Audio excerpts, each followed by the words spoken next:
Welcome to Living Downstream, the environmental justice podcast from Northern California Public Media. This time, living with lead.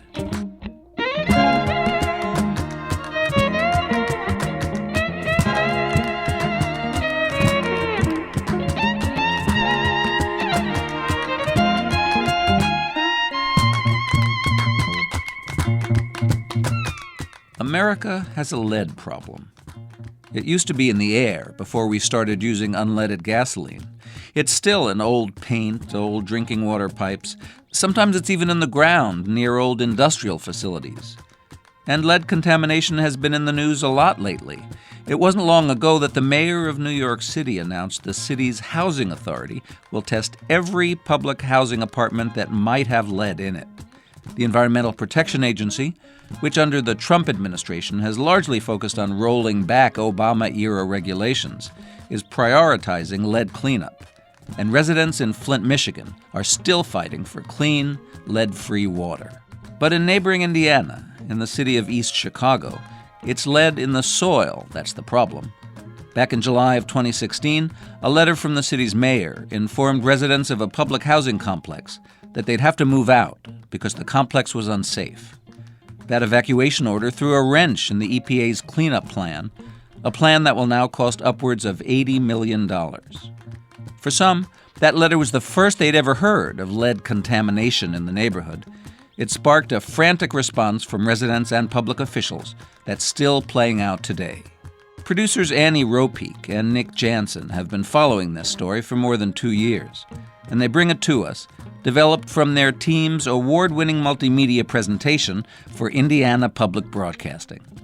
Annie is now with New Hampshire Public Radio, reporting on energy and environment issues, and Nick is a first-year student at the University of Maine School of Law.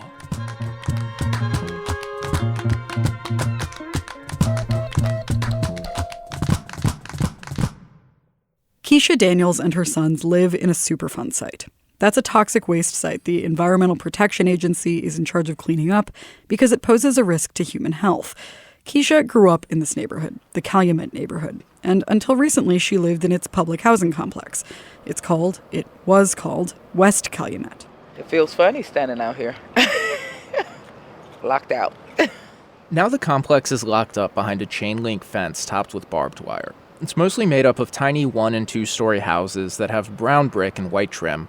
They're all empty now, but the dead grass in the front yards is still dotted with EPA signs warning children who no longer live there not to play in the soil. I didn't realize until I moved out that I don't have the basic things like dishes. You had to start all over again because I love everything. I love it. I walked away with just my furniture and the stuff that we had packed from when EPA did the cleaning. Everything else is in that house. Every alarm, clock, every radio, everything was left there. I left it there because I was scared to take it.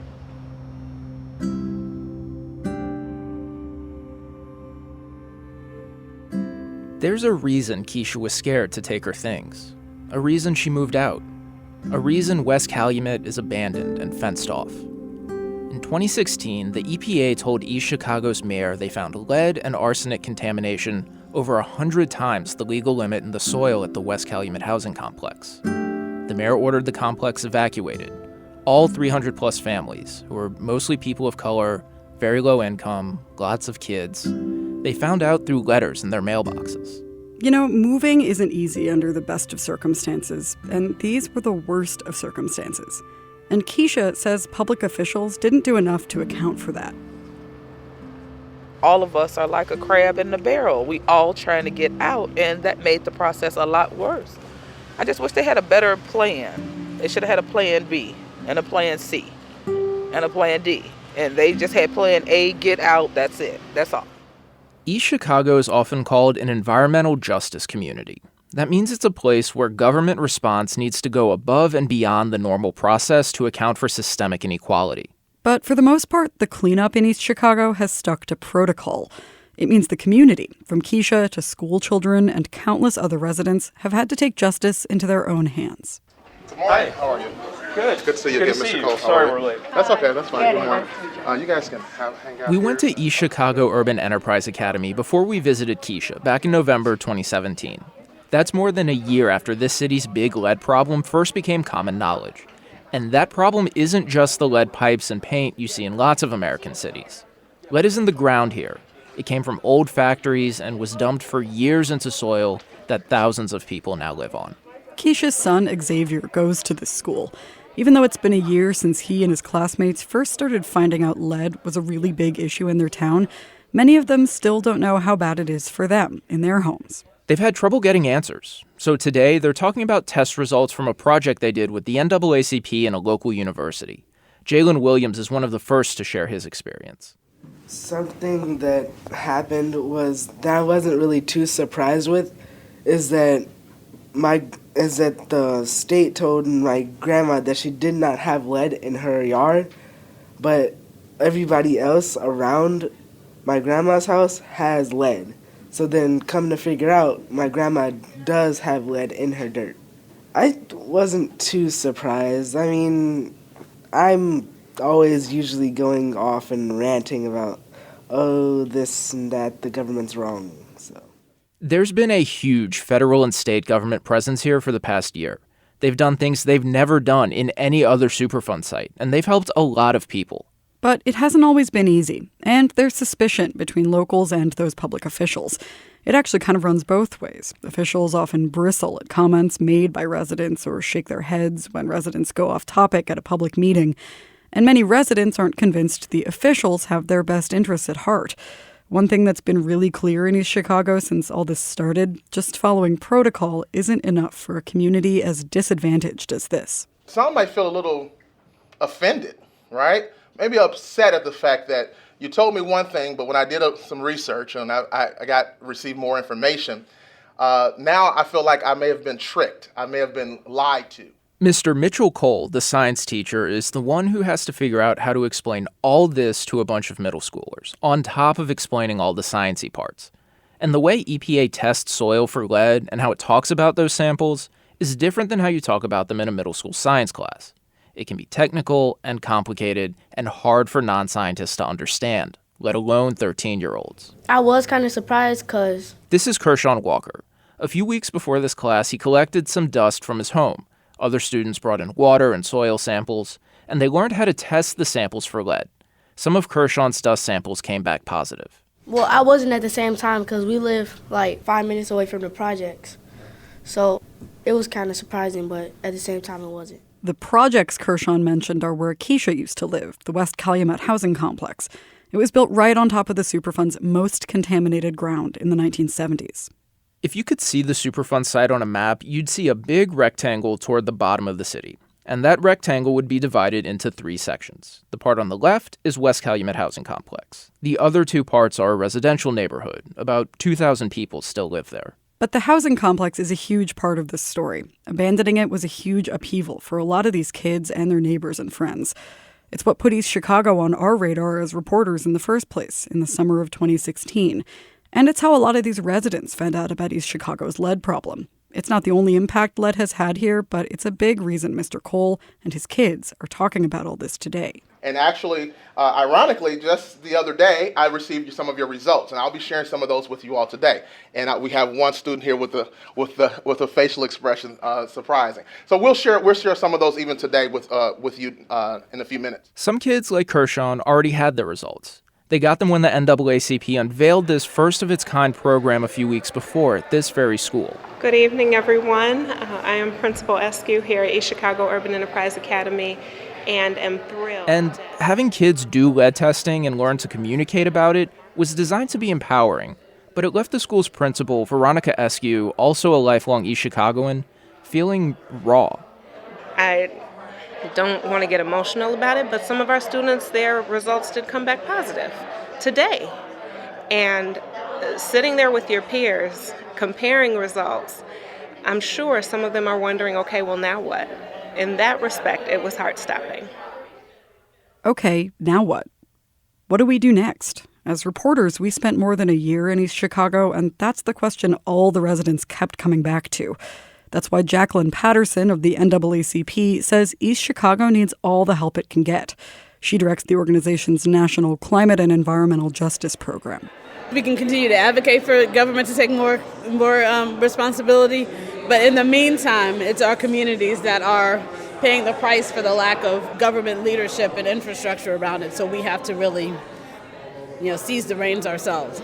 That's part of what makes East Chicago an environmental justice community, like we talked about earlier. Jacqueline defines what that is.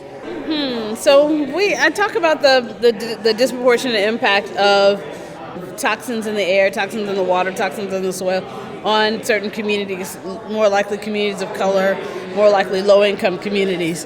But it's also baked into our system in terms of whether it's because property values often determine where these things go, and property values tend to be lower in those communities, or other ways that it's a systemically supported practice and circumstance. And so that's what we define as environmental injustice.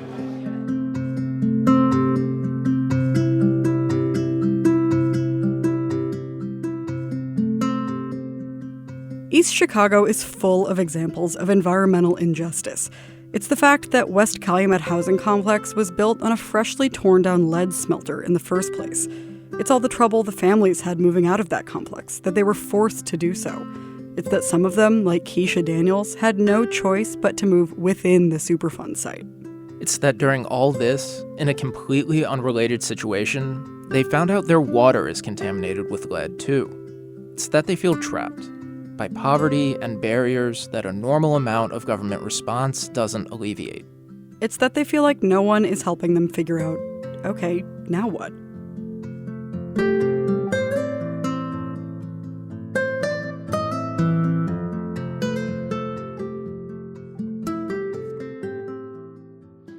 I'm going to show you a few short videos, and then we'll continue our conversation. Back in Mr. Cole's science class, the kids watched videos about how lead gets into homes and how it's tested. They talked about how their families have reacted to the discovery. Some said they want to move away, others were angry. And then, while we were talking to Mr. Cole as his kids were going to their next period, one of the students, Antoine Brown, came up to us, anxious to hear if his samples had tested positive for lead. Mr. Cole assured him he'd get his results by the end of the day, and Antoine described really bluntly how that made him feel. Scared. Yeah. It's not so much scared, it's like cautious, because if I have lead, then they told me I ain't have lead, but if I do have lead, then that means they didn't test it right. I told my mom we tested. She said if we got lead, she said she goes to the state. In the end, Antoine's results were complicated. The soil from his yard did have some lead in it, but it's an amount below what the EPA cleans up. The agency has something called the remedial action level. That's how much lead a piece of land has to have in it before the agency will clean it up. Antoine's yard had less than that amount, but it had more than zero. The Centers for Disease Control and Prevention say no amount of lead is actually safe, particularly for children. Ingesting lead, whether it's in the tap water you drink or the soil in your playground or backyard that gets on your hands and then in your mouth, any of that can affect brain development. It makes it hard to think and remember things. But the reality is, cleaning up all the lead, having zero lead everywhere, would be extremely expensive. So the government sets a quote-unquote acceptable level. But did you notice how Antoine talked about his results? He said, I got lead. And technically he does, but it's very possible that when the EPA told him and his family that their results were under that acceptable level, the family understood it as, our yard doesn't need to be cleaned up. We're okay. We don't have lead. Like we said, this stuff is complicated, and it doesn't always get communicated clearly. But misunderstandings like that can cause mistrust. That feeling like you always have to ask and question, of being unsure or unsafe. And when we talk about fixing situations of environmental injustice, that mistrust is a big obstacle. So we talked to Carlton Waterhouse about this. He's an environmental law professor and used to work on environmental justice for the EPA. He gave us sort of a standard definition of environmental justice, similar to what Jacqueline Patterson said. But then he added something new. But there's also like a benefit definition, right? So when you think about environmental justice, you can also think about it in terms of the people who bear the greatest risk and harms associated with pollution and yet have the least significant benefits that flow from that pollution. That would be the money from the business that does the polluting, the better paying jobs, the tax benefits for wealthier parts of the city, the political clout. The people who get harmed the most by the pollution may benefit the least from it. I asked Carlton what it would mean to achieve justice in a place like East Chicago. The presence of justice would be that people find themselves equally benefited and burdened from pollution, equally participating in the decision-making about polluting facilities and pollution impacts, and then also equally finding themselves benefited and having access to green spaces and being free from the risk associated from contamination. That's how we would define what environmental justice would look like. The reason it's so hard, it's so infrequently cited as a definition, is because it's so rare. Carlton says there's a lot of things that could be happening in East Chicago that would create some justice, like job creation associated with the cleanup. And the EPA has done that. Of the 3,000 or so Superfund residents, the agency trained 15 in environmental cleanup work. 10 went on to actually work for contractors doing the cleanup. Carlton says there could also be a bigger effort to engage affected people. But a lot of folks have left town, and no one is keeping in touch with them, despite their health and financial problems related to the contamination. He says there could be better communication, that the EPA and other officials could be going above and beyond as they try to help people in East Chicago. That's a process, and you have to be very intentional about that. And it can't be just like something you hope happens if you are a good person in doing your job.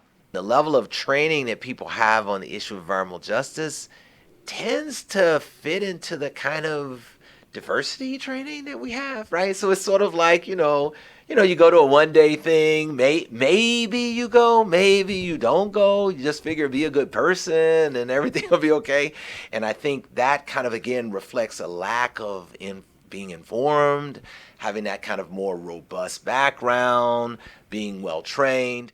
One reason doing this work in East Chicago and Northwest Indiana might require that more robust background is because of its complex history. This is a post-industrial region where the demographics have changed a lot since all that industry came and went and left toxins in the ground. Let's step back from the response for a second and look at how this community was treated before this happened, how it got into this situation in the first place. It dates back to the early 1900s. Northwest Indiana is a big manufacturing hub. There are big steel mills, railroads, factories, and there were a bunch of lead smelters. They made lead for use in oil, paint, batteries, the other stuff we don't make with lead anymore. As more people of color moved in and got those factory jobs, population records show white people moving out. But over time, the factories closed down. The steel mills shrunk. By the 1970s, most of the lead smelters had shut down, leaving cheap land for the city to build a public housing project for the mostly black residents who remained. That was West Calumet Housing Complex. And it was only about 15 years later, in the 80s, that records show the state found out the neighborhood soil was badly polluted. For years, a bunch of government agencies tried to figure out what to do about it. The EPA and the city were involved. The area kept almost becoming a Superfund, but not quite. This is the essence of environmental justice. All this time, generations of people were living on land that was full of lead. Not just West Calumet Housing Complex, but the neighborhood around it. People moved in and out. They got married, had babies. Those babies grew up and got married and had babies. Some people got cancer really young and died, or grew up with chronic health issues. There were even public meetings about the lead issue. Some people knew a version of it, but they went about their lives because no one was telling them not to. Finally, the housing complex and surrounding neighborhood got listed as a Superfund site in 2009. That's ridiculous. I mean, literally, that's ridiculous.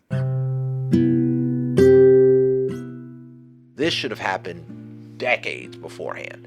And so in light of that, I think the agency has a greater responsibility here to do more than just the minimum, to try to bring together resources from state agencies and other organizations to try to do something special here for this community and try to help these people to meet whatever their needs are that are related to the environment.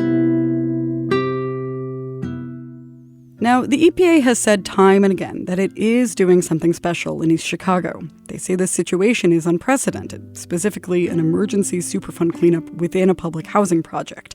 And they say the level of response and cooperation and communication has been unprecedented too. But if you ask the people who live there, people like Keisha Daniels, this has been a hellacious experience. When she goes back to try to see her old house, it seems like the city's taunting her. City workers can go in and out of the housing complex, but she can't.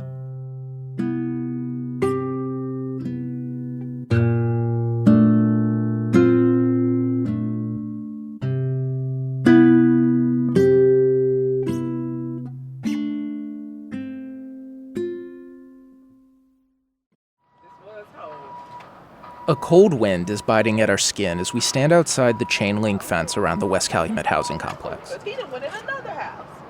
Earlier that morning, we spent some time at Keisha Daniels' son's school.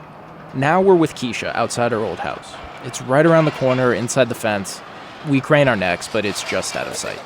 And all the while, these trucks with the City Housing Authority logo on their doors keep coming in and out, unlocking the chain link and closing it behind them. And see, they still go in and out of there. I don't know what they're doing, but they come in and out. Is that a remediation person? No, that's someone that works for the Housing Authority. That's an actual Housing Authority truck. It's pretty clear that Keisha finds this ridiculous. She left so much behind, but she can't go in there. And no one is telling her what's going on with her old house and her stuff. Still, we asked the city what they were working on, by the way, but they didn't get back to us. Keisha talking about the stuff she left behind made me think about what it was like to grow up in New Orleans. Every few years, we had to evacuate for hurricanes.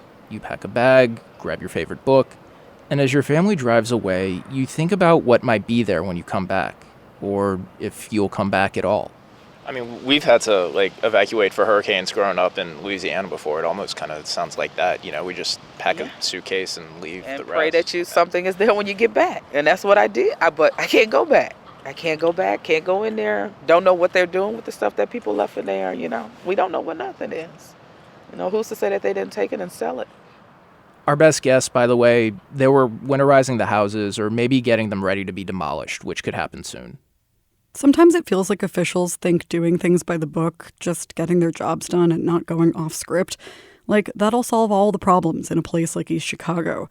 Those officials can get frustrated when people like Keisha jump to conclusions when they don't have all the answers. We've found no evidence that the city is selling off personal belongings people left behind. But the thing is, it doesn't totally matter what's true about what's actually happening, whether the Housing Authority truly did everything it could for people like Keisha, or whether the toxins in the ground really gave her arthritis by age 40 and her son ADHD and asthma. What matters is they have those things, and half their worldly possessions are locked inside this fence, and the other half are in their new duplex 3 blocks away. Keisha lives on disability, and that house within the Superfund is the only place she could afford to move her family. It still hasn't been tested for lead, despite Keisha and her lawyers' repeated requests. Like Carlton Waterhouse said, the government's best isn't enough in a place like this. Keisha and her whole community are still traumatized and in limbo, especially her kids. I think they just numb. They don't talk about it. They don't have any feelings. I asked. And like I said, Xavier hasn't known any other home but this home. Xavier's her middle schooler who plays basketball at East Chicago Urban Enterprise. He's never been anywhere else. I lived right there first. The White House on the second house from right there. That's how close I lived to the complex. I moved right across the street from my granny. And then I moved in here. So that's why I say I didn't move too far from family. That's my family. So I don't go too far. But if I have to, I will. If I find out it's lead or anything still in that home that I'm in, I'm going to have to leave. I don't have a choice. She's also worried about what will happen when the city tears down the old complex.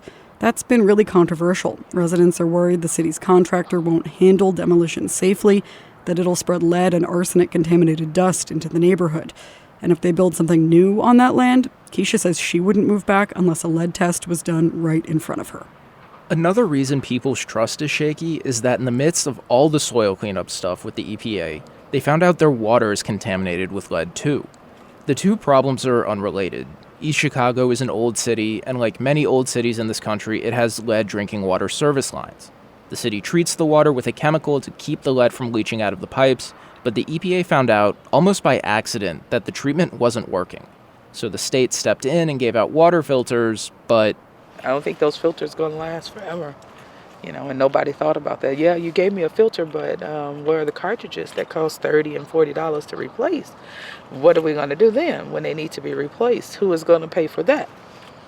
And I don't think people always understand that for a lot of folks, buying a $30 filter once every few months is not possible. No, it's not. because I don't want to choose between feeding my kids. I'm already shopping at Aldi, so, it's like, where else can I go? I don't go to the food pantries because you don't have the information to know when they have them. And then, sometimes you get a little embarrassed for people to see you at places like that because, it's embarrassing.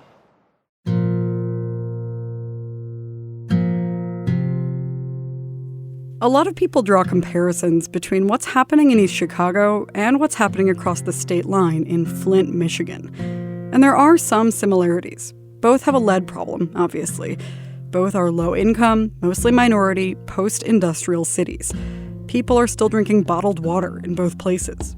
But there's also an important distinction. The origins of East Chicago's pollution date back a century. The city has that legacy of contamination that's only now coming to light. The other big difference is, generally speaking, the Environmental Protection Agency deals with situations like East Chicago all the time. According to the agency, it's dealt with thousands of Superfund sites over the program's history, in big cities, small towns, all 50 states, Washington, D.C., and most U.S. territories. The EPA does not deal with Flints all the time. However unprecedented East Chicago is, and it is unprecedented, the EPA at least has a protocol for cleaning it up. Now, that protocol is very technical, very expensive, and very time-consuming. And it involves a lot of meetings, like one we went to in October 2017 in East Chicago. Good morning, everybody. It's 10 o'clock, and with your permission, thank you for... We've covered a lot of meetings like this. Some are short, some are very, very long, some productive, others not so much. This meeting was held in the auditorium of an elementary school in the Superfund that the city shut down a week before school started in 2016. The EPA used it as an office after that. So on this particular Saturday morning, the EPA gave an update on how many yards it had cleaned up that year. Officials said they expected to hit the goals they set at the beginning of the year to clean up all the most contaminated properties. The agency also talked about how it would start cleaning up one other part of the Superfund site, a formerly industrial, now vacant piece of land south of the neighborhood. And that made residents nervous, like Lori Lockhart. So when you say you'll be working with them or monitoring what they do as far as the sampling and going around the site, will you be side by side with them, or will you just trust that they're going to give you samples from all the different locations that they've specified?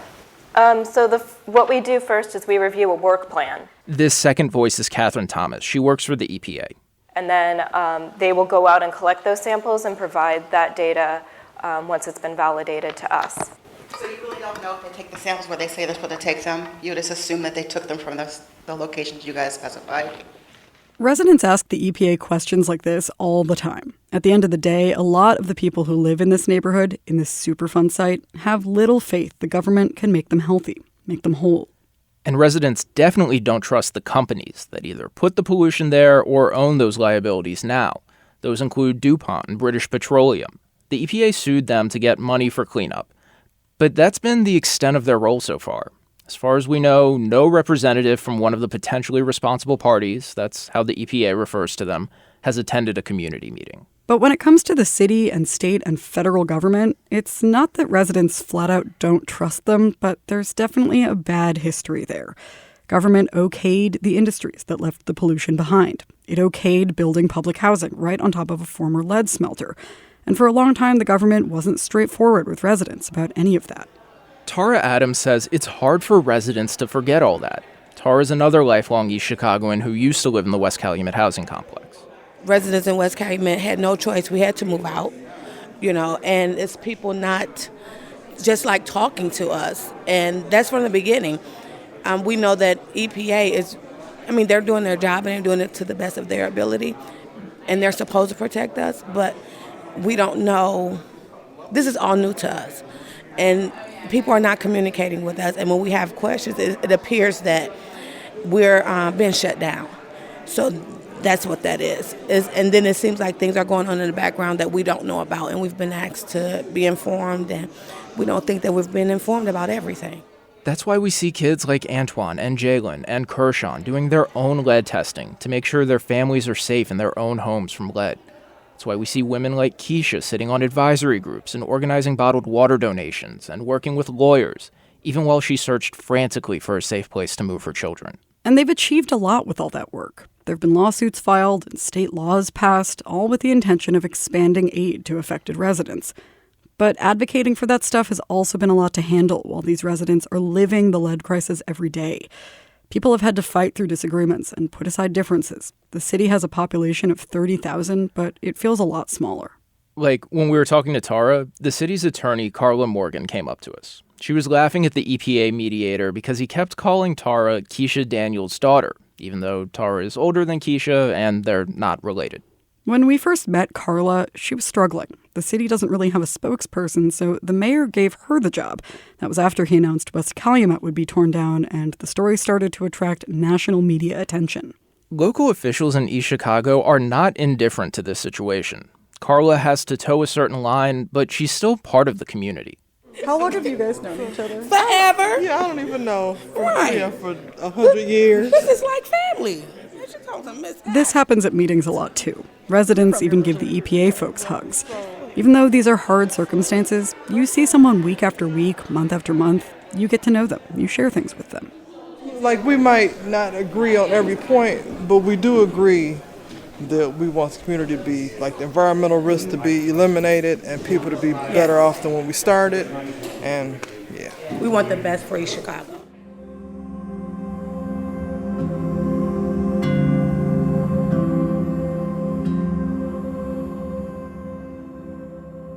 So who will help answer the question, okay, now what?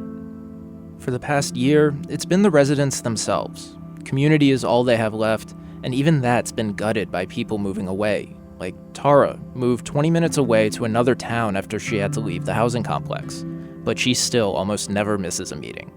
But that's not really justice, right? The institutional solutions that Carlton Waterhouse talked about, being very intentional about going above and beyond for a community that's been taken advantage of for generations, that's not happening anytime soon. So that means, at least for now, progress is this more grassroots form of justice, where the institutional process carves out a bigger space for citizen involvement. And there's actually news on that front. In December 2017, the EPA announced the contamination in part of the Superfund site is worse than they originally thought. Instead of $23 million, which they'd already worked out that the companies responsible for the pollution would pay, it looks like the cleanup will cost more like $85 million. If EPA makes a major change to its cleanup plan because of that, residents could ask for a larger say in the new version. A lot of them feel they didn't get that opportunity the first time around. The work of environmental justice has to be done by everybody. Obviously, Keisha Daniels, Tara Adams, middle school teachers and students, and scores of other residents and lawyers who tirelessly advocate for this city. It also has to be done by local, state, and federal officials, by the court system, by the companies and industries responsible for this contamination. Until all those groups are very intentional about creating justice for East Chicago, a standard cleanup plan will continue to give standard results. Sometimes that's good enough. In East Chicago, it might not be. Annie Ropeik and Nick Jansen reported and produced this episode of Living Downstream. The producers would like to thank their former colleagues at Indiana Public Broadcasting, who continue to report on East Chicago's lead crisis. Music for this episode provided by Blue Dot Sessions. Engineering support from Anthony Garcia. The Living Downstream theme music was written by David Schulman. I'm your host and senior producer, Steve Mencher. Darren Lachelle is the executive producer, and the president and CEO of Northern California Public Media is Nancy Dobbs. Subscribe to Living Downstream wherever you get your podcasts. Visit our website at norcalpublicmedia.org/living. And if you see environmental injustice in your community, write to us at living@norcalpublicmedia.org. Living Downstream thanks our sponsors who make this podcast possible. A list is available at norcalpublicmedia.org.